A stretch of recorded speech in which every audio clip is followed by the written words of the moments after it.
Hello friends, welcome to study group Pathshala. मैं अभिलाष और आज की क्लास काफी ज़्यादा इंपॉर्टेंट होगी। इसमें हम लोग स्टार्ट करने वाले एक ट्रांसलेशन एक्सरसाइजेस की सीरीज को, जिसमें मैं आपको यहाँ पे सारे मोस्ट इंपॉर्टेंट जो सीरीज, एक तरह से एक सीरीज के फॉर्म में ट्रांसलेशन की एक्सरसाइजेस प्रोवाइड कर दूंगा, जिनको आप प्रैक्टिस कर सकते हो और इनके बेसिस पे ही आपको एग्जाम में मिल सकती है। राइट, तो जितना प्रैक्टिस करोगे उतना ज्यादा बेहतर होगा। जितना ज्यादा प्रैक्टिस करोगे उतना बेहतर तरीके से आप बेसिकली सेंटेंस को ट्रांसफॉर्म कर पाओगे, बेसिकली ट्रांसलेट कर पाओगे। राइट, तो आज की जो सीरीज है इसमें हम लोग इंग्लिश टू हिंदी सीखने वाले हैं, कैसे आप इंग्लिश टू हिंदी ट्रांसलेट करोगे।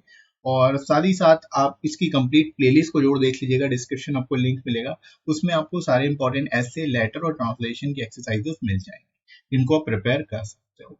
राइट दोस्तों, तो चलिए शुरू करते हैं क्लास को। Let's start. इसके साथ ही साथ फ्रेंड्स, आप इन बुक्स को ले सकते हो जो आपको ट्रांसलेशन और एस्से लेटर दोनों के लिए मिल जाएगी। यहाँ पर आपको 100 प्लस एस्से के मोस्ट इंपॉर्टेंट और रीसेंट सारे टॉपिक्स मिल जाते हैं। साथ ही साथ आपको लेटर्स के अलग से यहाँ पे 30 to 40 टॉपिक्स मिल जाएंगे, जिनको आप तैयार कर सकते हो। और साथ ही साथ यहाँ पे आपको ट्रांसलेशन की 50 प्लस एक्सरसाइजेस मिल जाएंगी, जिनको आप प्रैक्टिस कर पाओगे। साथ ही साथ यहाँ पे 100 प्लस ऐसे के टॉपिक आपको मिलेंगे ही, और ग्रामर का पोर्शन भी इसमें कवर किया गया, तो ग्रामर भी आपकी इसमें कवर हो जाएगी इस बुक के अंतर्गत। ट्रांसलेशन और ग्रामर दोनों ही इसमें आपको कवर करा दी गई है। साथ ही साथ विद इन वर्ड लिमिट आपको सारे टॉपिक्स मिलेंगे, लेटेस्ट पैटर्न पर सारे टॉपिक होंगे, और लोएस्ट कॉस्ट में आपको बुक्स मिल जाएंगे। एडिशनल 30% डिस्काउंट भी मिल जाएगा, तो डिस्क्रिप्शन में दोस्तों लिंक दिया गया है, वहां से जाके आप इनको बाय कर सकते हो। राइट फ्रेंड्स, तो चलिए शुरू करते हैं अच्छी क्लास को। Let's start. अब देखो दोस्तों, जब भी आपको क्वेश्चन पेपर मिलेगा, आपको सबसे पहले क्या करना है, एक बार सरसरी नजर से पूरा का पूरा पैसेज पढ़ लेना है। राइट, जब आप पूरा पैसेज पढ़ लोगे तो आपको समझ में आ जाएगा कि पैसेज किस बारे में है, पैसेज की मेन थीम क्या है। ठीक है, उसी के हिसाब से आप फिर उसका ट्रांसलेशन करते चले जाओगे। राइट, तो सबसे पहला काम यही करना है, पैसेज पढ़ लेना है। पैसेज पढ़ने से आपको फायदा ये होगा कि अगर पैसेज में कोई वर्ड्स जो होंगे जो आपको मान लीजिए नहीं आते, तो आप उसका मीनिंग समझ पाओगे सेंटेंस के माध्यम से। राइट, कि कोई भी सेंटेंस है उसका जब आप भाव समझ पाओगे, तो उसका जो अगर एक आध वर्ड नहीं भी आ रहे हैं तो भी आपको समझ में आ जाएगा कि एग्जैक्टली वहां पे क्या आना चाहिए, क्या मतलब बनना चाहिए। तो इससे फायदा ये होगा कि आप आसानी से ट्रांसलेट कर पाओगे, और आपको पहले से ही अंडरस्टैंडिंग होगी कि आप किस बारे में पैसेज को ट्रांसलेट कर रहे हो। ट्रांसलेट पैसेज जो है वो किस बारे में दिया गया। राइट, तो सबसे पहले आपको एक बार रीड आउट कर लेना है पूरा का पूरा पैसेज। राइट, जैसे हम लोग फटाफट यहाँ पे एक बार रीड कर लेते हैं ताकि आपको समझ में आ जाए। एक बार गो थ्रू जरूर करिएगा शुरुआत में, और जो इंपॉर्टेंट वर्ड्स है उसको आप हाईलाइट कर सकते हो। राइट, जैसे मैं यहाँ पे बताऊंगा कैसे हाईलाइट करना है। जैसे the peace and happiness of each individual depends to a great extent upon what he gets from other members of the society. ठीक है, पीस और हैप्पीनेस। ठीक है, हैप्पीनेस और पीस की यहाँ पे बात हो रही है, शांति, और हैप्पीनेस मतलब खुशी। ठीक है, हर एक इंडिविजुअल की किस पे डिपेंड करती है, जो अदर मेंबर्स हैं उस पे डिपेंड करती है। राइट, कि उन दो दूसरे मेंबर्स हैं उनको उससे क्या मिल रहा है। Thus arises the duty of social service. The students have an important role to play in this respect. They have idealism and energy. अब देखो, आइडियलिज्म एक इंपॉर्टेंट वर्ड है, तो आइडियलिज्म की मीनिंग आपको पता होना चाहिए। राइट, इसी तरह एनर्जी शब्द है, एनर्जी ऊर्जा, इसकी मीनिंग मेन आपको कीवर्ड बेसिकली आपको माइंड में रखने हैं, जिससे आपको पता रहेगा कि क्या क्या बेसिकली जो है आपको ट्रांसलेट करना है। Right, in India, social service is must for students. The common people here suffer from illiteracy and bad customs. ठीक है, ignorance of the laws and health, etc. Our students can do a lot to remove these ills by educating the people. They may also help in the construction of roads and clearing of ponds in their localities.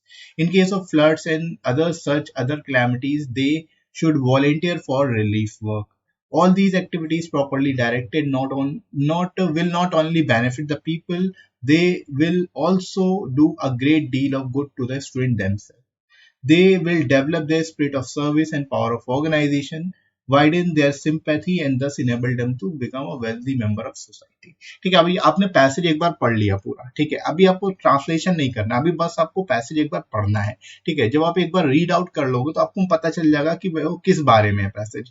जैसे कि यहाँ पर हम लोगों ने इतना passage पढ़ा तो हमें समझ में आ गया कि ये किस बारे में, ये स्टूडेंट्स और सोसाइटी के बीच में जो कोऑर्डिनेशन होना चाहिए उसके बारे में पैसेज है।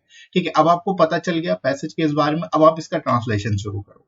ट्रांसलेशन शुरू कैसे करना है, आपको बेसिकली स्मॉल पैरा में ट्रांसलेट करना है। ठीक है, पूरा एक साथ ट्रांसलेट करने की कोशिश मत करना, स्मॉल स्मॉल जो जहाँ पर फुल स्टॉप है, स्मॉल स्मॉल फॉर्म में आपको इसको ट्रांसलेट करते जाना है जैसे दिया हुआ है, राइट।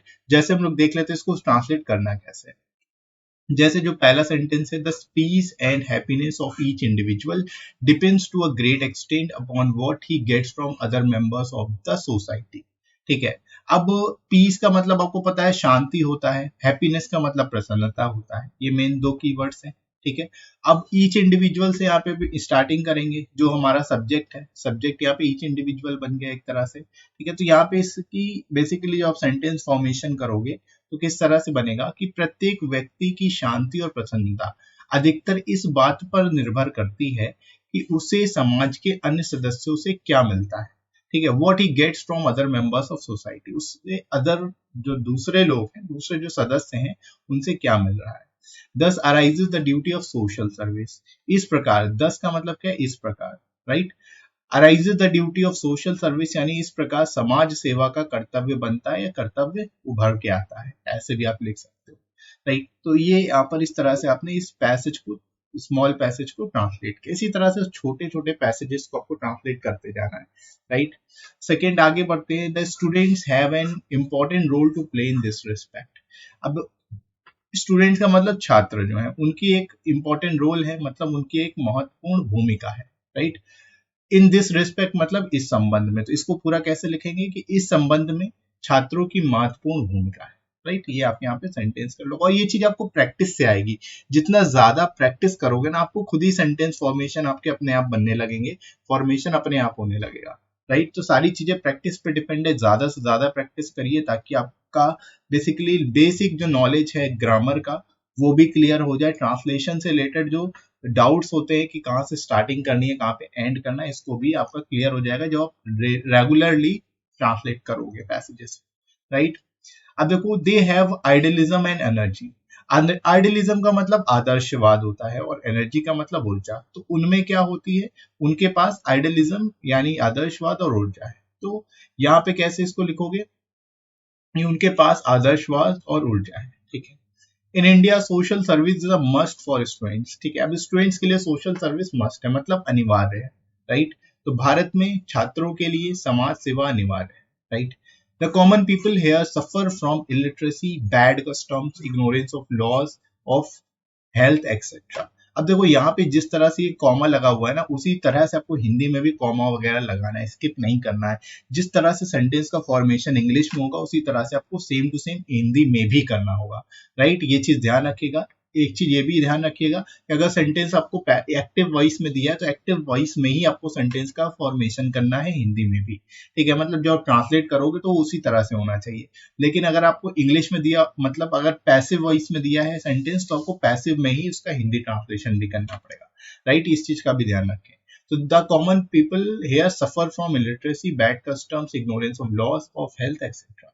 ठीक है। अब इसको कैसे लिखेंगे कि यहाँ पर हेयर आया टर्म, ठीक है। तो यहाँ से स्टार्ट करेंगे, यहाँ के आम लोग, अशिक्षा, बुरी रीति रिवाज, बैड कस्टम मतलब बुरे रीति रिवाजों, इग्नोरेंस ऑफ लॉज यानी कानूनों की अनदेखी, स्वास्थ्य आदि समस्याओं से पीड़ित है, ठीक है। सफरिंग फ्रॉम है मतलब पीड़ित है, राइट। तो इस तरह से यहाँ पे आप इस सेंटेंस को भी आसानी से ट्रांसलेट करोगे। इसके बाद देखो दोस्तों, our students can do a lot to remove these ills by educating the people. Our students, ठीक है। तो यहाँ पे हम आवर स्टूडेंट्स से स्टार्ट कर सकते हैं कि हमारे छात्र लोगों को शिक्षित करके, ठीक है, इन बुराइयों को दूर करने के लिए बहुत कुछ कर सकते हैं, राइट। यहाँ पे आप इस तरह से इसको बना सकते हो सेंटेंस को।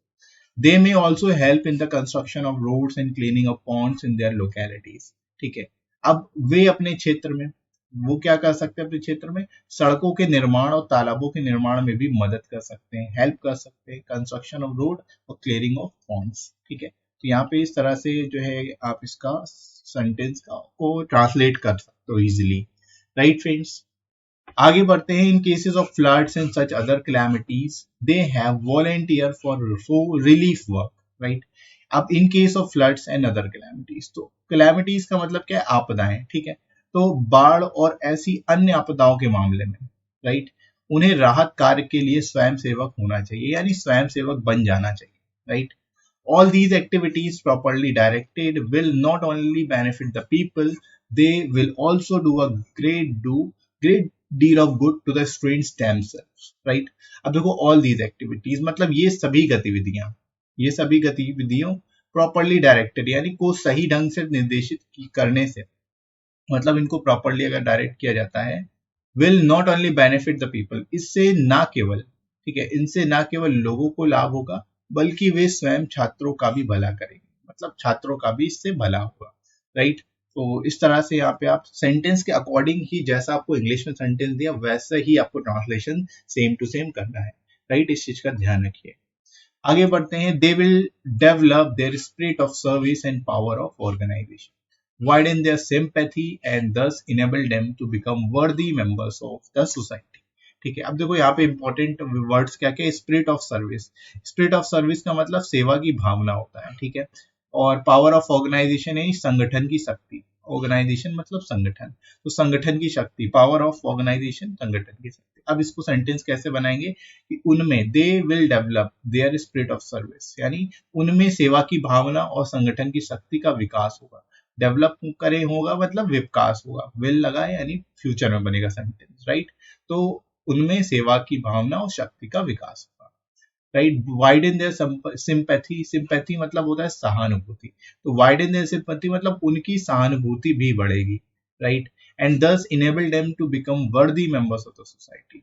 वर्दी का मतलब होता है योग्य, ठीक है, एंड लगा है तो और, एंड की जगह और लगाएंगे, इस प्रकार, 10 लगा है, 10 मतलब इस प्रकार वे समाज के योग्य सदस्य बनने में सक्षम होंगे, राइट?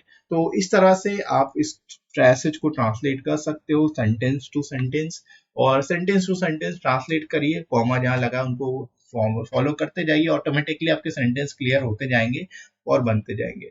और थोड़ी सी आपको प्रैक्टिस जरूर करनी पड़ेगी, जब तक आप प्रैक्टिस नहीं करोगे उतना बेहतर तरीके से नहीं होगा, ठीक है? प्रैक्टिस के साथ साथ आपको 2-3 चीजें और ध्यान रखनी है। आपको थोड़ा सा ग्रामर पोर्शन को भी अच्छे से ध्यान देना है, ग्रामर पोर्शन को अच्छे से प्रिपेयर करिए।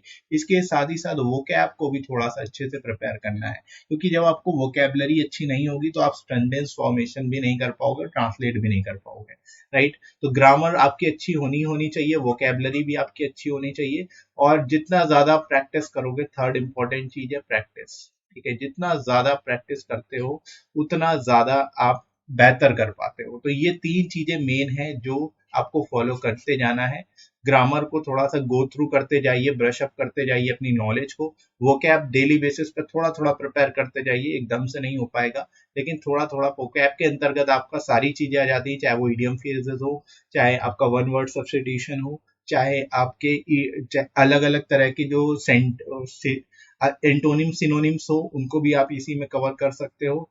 साथ ही साथ इडियम फेजेस के अंतर्गत सारी चीजें आ जाएंगी, तो ऑलमोस्ट आपको पूरी वोकेब एक तरह से जो है गो थ्रू कर लेनी है, ताकि आपके अंडरस्टैंडिंग जो लेवल है वो काफी अच्छे से बढ़ जाए, राइट? और बाकी प्रैक्टिस करते जाइए, प्रैक्टिस करेंगे तो आसानी से आप सेंटेंस को फॉर्मेशन भी कर पाएंगे। साथ ही साथ आपकी हैबिट जब होगी ना रीड करने की और राइट करने की, तो आप सीधे आसानी से कर पाओगे सारी चीजें, राइट? और वही प्रैक्टिस से आएगी, ऐसे डायरेक्ट नहीं आएगी, राइट? तो आई होप आपको समझ आ गया होगा ट्रांसलेशन करना कैसे है। डेली बेसिस पर अगर आप करोगे तो आपको कुछ चीजें समझ में आने लगेंगी और बेहतर तरीके से आप लिख भी पाओगे एग्जाम में, राइट? और आई होप आज का वीडियो आप सभी के लिए हेल्पफुल रहा होगा, और इसके साथ ही साथ आप लोग टेलीग्राम चैनल को जरूर ज्वाइन कर लेना, इस पे आपको सारी इंपॉर्टेंट पीडीएफ और क्लासेस की नोटिफिकेशन मिल जाएगी। इसकी पीडीएफ भी मैं आपको टेलीग्राम पे प्रोवाइड कर दूंगा, वहां से जाके आप इसको डाउनलोड करके भी रीड कर सकते हो, राइट? और साथ ही साथ जो है आपको ये वीडियो कैसा लगा कमेंट करके जरूर बताइएगा। वीडियो हेल्पफुल लगा तो लाइक करिएगा, इस वीडियो को शेयर करिएगा अपने सभी दोस्तों में, सब्सक्राइब कर लीजिए चैनल को अगर आप में से कोई नया है तो, राइट फ्रेंड्स? तो अभी के लिए इतना ही, नेक्स्ट मिलते हैं अगली क्लास में। Thanks for watching.